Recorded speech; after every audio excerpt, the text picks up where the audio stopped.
All right, about 15 minutes ago, GFK Survey 8 of last year was released. It's the first time the final radio rating survey of the year has been delayed until January of the following year.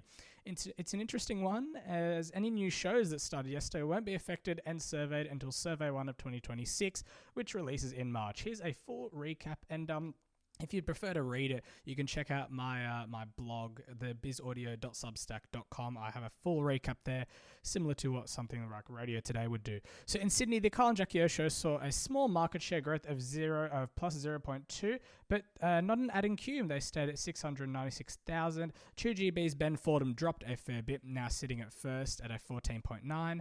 Jonesy and Amanda saw a nice rise in their final survey on the breakfast slot, now sitting at a 9.7, that's plus 0.8. Over in Melbourne, the Kyle and Jackie O show dropped to 0.5, same with Christian O'Connell, who saw a tiny drop, minus 0.2. Jason Lawrence saw a tiny rise of 0.5 as well. It's interesting to note that Gold 104.3 as a station did perform incredibly well. They did quite well, rising a fair bit. In Brisbane, most breakfast shows dropped, including Robin Kipp and Coriota's slot, which dropped 1.0 down to a 10.2. It's interesting to note, though, that the Trio and Kiss 97.3 didn't actually, they weren't surveyed in that period. I believe they might have had a few days, but the survey period did finish.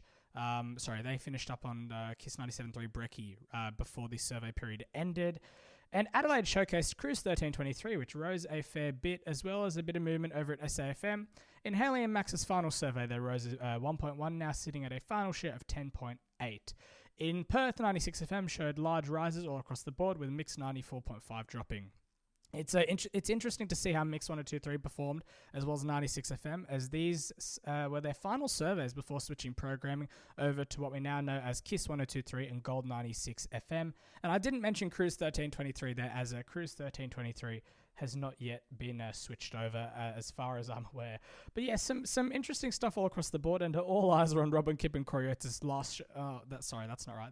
Not their final show. They're back. But yeah, most of the Metro shows did return yesterday, and it was great to listen to Lowy live. That was probably my favourite show. But Smallsy in particular did great in his 2 shifts. Kyle and Jackie O show were nice, adding Perth to their markets, and all across the board. A few things to notice. I did see Peter Malinauskas, the Premier of South Australia. He did launch Kiss 102.3 yesterday. Now, not a letdown, but a bit interesting to see, because what we were hearing on the Mix 102.3 Instagram was that it was going to be some big celebrity, and I thought maybe like Brad Pitt or someone, I don't know, Robert Irwin, but no, they got the Premier in, and he did a great job of launching the station. So, yeah, congratulations to Kiss 102.3 on their relaunch. And that was great to see, as well as some other few breakfast shows returning. Christian O'Connell now going national to 5 markets. I was listening in yesterday, and on the Brisbane DAB, it was quite loud. It was like he was screaming into the microphone. So maybe they'll fix those errors today. But yeah, there was a lot of laughing over there. So I don't know how we're going to go at Christian O'Connell's breakfast show. But anyway, that's really all I have to talk about. But it'll be interesting to see. The surveying period has started, I believe, and it will come out sometime in March. So we look forward to then. But most shows are not affected currently. But it'll be interesting to see how Smallsy does perform in his 3 to 4 slot, as well as 7 to 9. And of course, we got Lowy 9 to 12. I really like the format of how he did it with the live Instagram and Facebook. You can check him out on Instagram, Lowy Live. That's his handle, literally the show name. Anyway, that is your Biz Audio rundown on GFK Survey 8. We'll be back in March. Don't worry, I'll have a few podcasts out before then. But your next surveying period the next survey release will be in March. It'll be interesting to see how Christian O'Connell performs in all 5 markets.